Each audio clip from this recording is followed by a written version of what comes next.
Ky emision mundësohet nga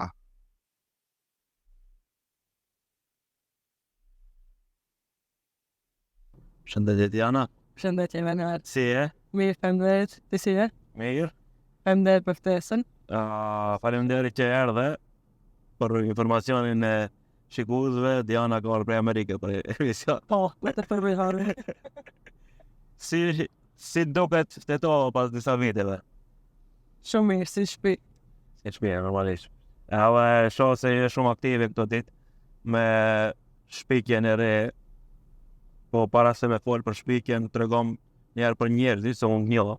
Edhe jam shumë falenderues për pritjen që ma keni bo bashkë me kujtimin në Chicago, kur ishin ngatru linjat e avionit edhe unë mbetën Chicago 24 orë, edhe pa njoft shumë kujtimin, shkruan ku je, edhe kanë shëtit edhe janë sjell si i ka i shqiptari. Po, ka qenë krektësi. Faleminderit. Tregom Diana kush është? Diana, unë pra, Po. një softwareike, Okej. edhe jam themeluesja dhe krijuesja e aplikacionit Mama's Feelings Tracker. Okej. Mama's Feelings Tracker është një aplikacion që kam krijuar para ca muajsh, kam punuar për gati një vit në të. Është një hapësirë ku nënat e reja apo nëna me fëmijë të vegjël mund të gjejnë një mbështetje emocionale. Okej. Në atë aplikacion, një nënë mund të shprehet shumë lirshëm në atë çfarë ndjen dhe të mos gjykohet nga njerëzit e jashtëm. Është shumë e lirë dhe ndihet shumë e vlerësuar.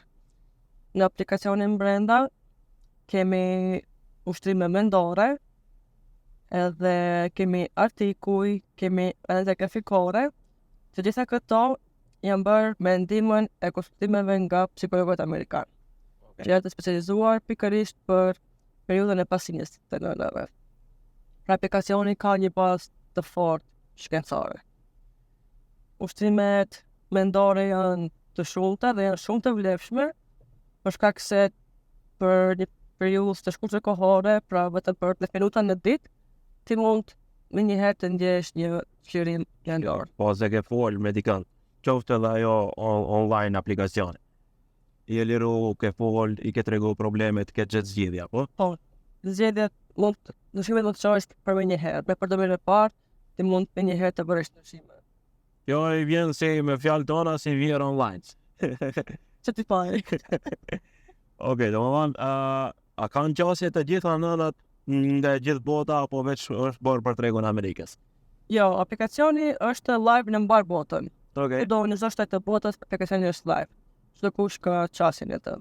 Edhe është fajt për të shkarkuar, është fajt për të përdorur, sidomos ato në pjesët bazë aplikacionit. Ashtu kemi edhe pjesë të cilat mund të paguash subscriptions, Po, plus premium. po të cilat janë ushtrimet mendore për meditim, për relaksim të muskujve, edhe grafikat vizuale. Si duket shembuj tjera, po? Me grafikat vizuale. Grafikat vizuale janë do formula matematikore që unë i kam bërë në aplikacion, që ti mund të shohësh rrugtimin tënd të mëmësisë. Si për shembull, mund të shohësh se sa ditë në javë ti e ke ndjerë një emocion, në cilën kohë të ditës, sa shpesh dhe të mund të kuptosh shkakun e atij emocioni dhe të mundohesh pastaj që të anashkalosh, të ndalosh dhe të përmirësosh. Po normal. Tregom, tash ke marrë çmim për këtë aplikacion. Do thonë një vlerësohu në maksimum se mu më duket pasi ne nuk kemi këto kështu aplikacione, nuk kemi pas fakt se tash e kemi, mu më duket diçka shumë e madhe edhe shumë humane mbi të gjitha. Të ke marrë çmim edhe për atje këtu, thonë. Të tregosh për çmimin edhe çka do të thotë ajo për aplikacionin.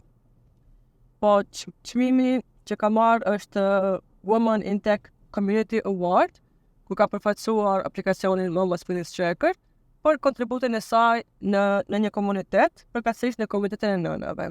Okay.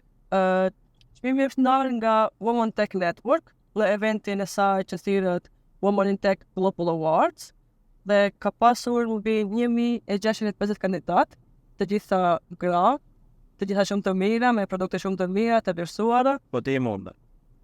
Unë i munda. Unë i munda dhe jam shumë e nderuar. Shkak se nuk është vetëm një çmim për mua, po është çmim për të gjithë komunitetin e grave dhe nënave. Urime. Faleminderit. Tregom tash ta shohim një grua e re, siç je ti, si e shën prizmin e vet dallimin mes jetës tuaj dhe në Amerikë. Se unë fakt e di, po e di nga prizmi i një burri. Një grua e re si e sheh dallimin. Shif, të dy vendet kanë përparësitë edhe sfidat e veta.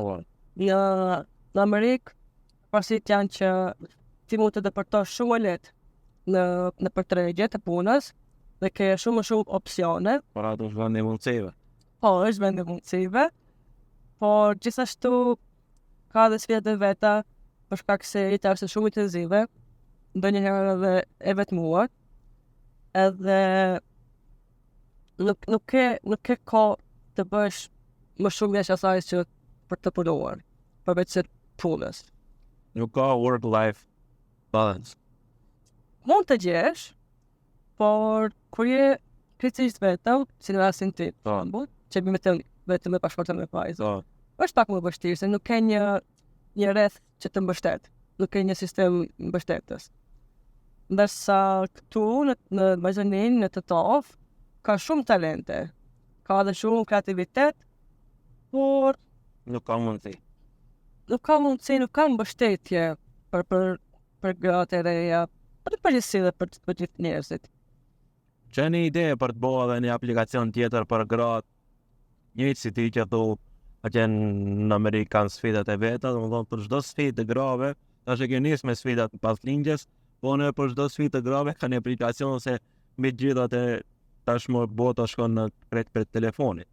Dhe zgjidhjet e tilla janë shumë se në kohën kur ne kemi qenë fëmijë nuk kanë qenë mendome këto si zgjidhje, po janë të mirëseardhura ato zgjidhje. Çfarë ide? Po, unë kam nis me këtë aplikacion, por nuk do ndalem. Në me dhe odhan kraj gjatë i grave në jetën e tyre. Pse jo, me shumë dëshirë. Diana tregova, është më mirë tu atje. Se kur jetësha unë të tovë, në zhërin pëqin ku është më mirë tu atje. Tu atje është më mirë, ti si ndjesh? Po, më varet, si tash për të gjëra, ka përparësit e veta edhe atje, po përparësit ka edhe këtu. Më mira është këtu e ke gjithë rrethin tënd familjar, shoqëror, edhe ke ku mbështetesh. Por për sukses, unë mendoj që nuk ka të bëjë vendodhja ku jeton, ka të bëjë se sa shumë i përkushtohesh punës, sa ambiciozje dhe mund të arrish diçka kudo. Edhe atje edhe këtu. Tregom profesion gra, domethënë në IT ti e vetë edhe sa është e vështirë të punojë një grua me fëmijë, me pashort, edhe me familje që e thonë, sa është e vështirë për një grua tjetë në IT? Nuk është e vështirë, është të thonë e mundur, edhe çdo herë më shumë rritet numri i grave në këtë fushë, por Shqipëria ende stepen për shkak se deri shumë vonë është menduar se një profesion për burra dhe nuk janë vlerësuar shumë gratë në këtë profesion. Por gratë kanë më shumë kreativitet dhe më shumë ide. Për gratë që kanë familje e të tjera, unë them që është e vështirë, por është e mundur, si për shembull, unë një pauzova, 3 vite, ka këtë shukësovja të familja im, dhe më pas aplikacione kam punuar në orë të morët e natës. Pasi flente unë punojshëm. E kam bërë me shumë motivim, me shumë dëshirë, por gjithashtu do të them se dikush dëshiron të bëjë karrierën është shumë mirë. Sa dikush dëshiron të vetëm të fëmija, gjithashtu është njëjtë shumë mirë. Mendoj se një grua do të jetë e lirë të zgjedhë, të vendosë se çka është më mirë për veten e saj dhe familjen e saj. Po, patjetër, për mi gjitha duhet kombinohen edhe karriera edhe familja, pasi në atë stat janë të kënaqur edhe personalisht për shkak e bëu fakultet, po edhe familja se të mbështet normalisht. Po. Tregom gratë si shenë të ardhme në biznes, a mendon se do të marrin leadershipin e biznesit në IT? Besoj se po, në sidomos në këtë eventin global për çmime që mora pjesë, u të takova shumë gra që ishin liderë të korporatave shumë të mëdha. Dhe ishte shumë presionse të takoja se çfarë njerëz ambicioze, sa punëtore ishin dhe nuk pulosishin kur. Komandant në këtë drejtim e keni Mira Murati. Po, patjetër. Mira Murati është shembulli i gruas në IT që ka arrit sukses të jashtëzakonshëm. Po femrat në profesion përgjithësi si duket, a ka një dallim, a janë zhvilluar më shumë në SBA saktu, në profesione të ndryshme, jo vetëm në IT. A kanë hapësirë, a vlerësohen më shumë, a arritën në karrierë më shumë, a është ai dallimi hapësira e rrogave me meshkuj? Edhe në SBA është ky dallimi në mes gjinive, për të cilat ato luftojnë çdo ditë dhe normal ka përparime, por nuk është se ka ekziston dallimi. Okej. Kjo diçka që mendoj se nuk do të ekzistojë për shkak se Zoti na bën të njëjtë të gjithë. Disa ashtu, edhe punohet e luftohet çdo ditë për këtë. Da drejtim. Tregom të aplikacionit tash kthehem. Për herë hapin e parë kur e bën krijuesi i aplikacioneve e mendon hapin e dytë. Cili është mendimi për hapin e dytë? Për hapin e dytë unë e kam në plan të parë të shtoj shumë ushtrime mendore, të bashkëpunoj edhe me më shumë psikologë të tjerë që të punojnë në aplikacionin, të krijojnë trajnime për nënat. Okej. Edhe dua të krijoj edhe një komunitet me aplikacionit, ku nënat të ndajnë historitë e veta, që të shohin sa më shumë se nuk janë vetë në këtë rrugë. Nuk e kanë veç ata një problem, problemin e njëjtë. Duhet të normalizojnë çdo që ndjejnë, sepse është shumë normal të ndjesh e lodhur, e frustruar, nuk ke një në keqe nëse ndjesh e lodhur. Po. Jo është pikërisht një shej që ti ke punuar shumë për fëmijën tënd që edhe je lodh pastaj. Po, edhe tregom gjuha, a e mendon vendosësh disa gjuhë pasi jo çdo nënë e di anglisht. Aplikacioni si sa është në mbar botën, dhe unë mendoj të shtoj gjuhët më kryesore, po më pari gjuhën shqipe, edhe pastaj italisht, gjermanisht, spanjollisht të Po, të gjuhët kryesore edhe po më së pari kam në plan gjuhën shqipe. po mos e harrove kinezishtën se është treg shumë i madh. Mandarin. Mendoj. Çunjë duket. Tregom ku e sheh veten pas 10 viteve? Pas 10 viteve?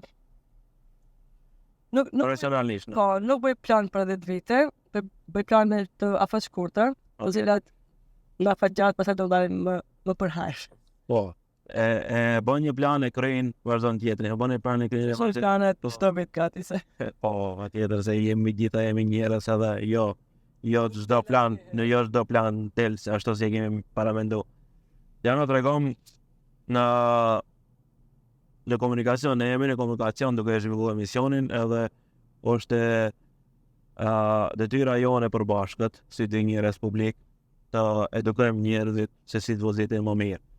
Edhe pse tash në kanë vendos të kamerat në Maqedoni, besoj se e informume, edhe tregom një gabim që e ke bo, që e ke bo, i e dënu edhe pastaj nuk e bo. Unë si shofer, gabime nuk bëj. Okej. Për shkak se në Amerikë ligjet janë shumë të rënda, Po. edhe nuk ka falje. Nëse shkel ligjin ti dënohesh një herë, 2 herë, 3 herë, pastaj mund të marrin krejtësisht leje dhe mund mos vësit kur. Po. Po si pasaj herë, në një herë harë të vëndë ka ishin, e pas ka mundu të shmi.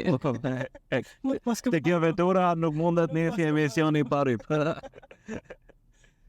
Por mendoj se një shpërqendrim shumë i rrezikshëm është telefoni. Përdorimi i telefonit Pajtohem plotësisht. është më e rrezikshme që mund të ekzistojë. Veç e sheh veten para një sfide, nëse je habit në telefon e sheh veten para një sfide që ndoshta nuk mund të përmirësohet, pasi e ke shumë afër veturën para, i bie edhe pastaj ndoshta do jesh pishman krejt jetën. Krejt jetën, po lëndon veten, por mund të lëndosh edhe tek tjetër. Po, patjetër.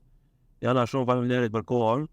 Është kënaqësi që ta mbyllim vitin 2025 me një të re, të suksesshme dhe thjesht e jona. Prodhim vendore Maqedonisë që kur suksese në Amerikë. Faleminderit për hapësirën që më dhe të flas për diçka që unë e kam bërë me pasion. Ishte kënaqësi. Faleminderit. Kështu, faleminderit.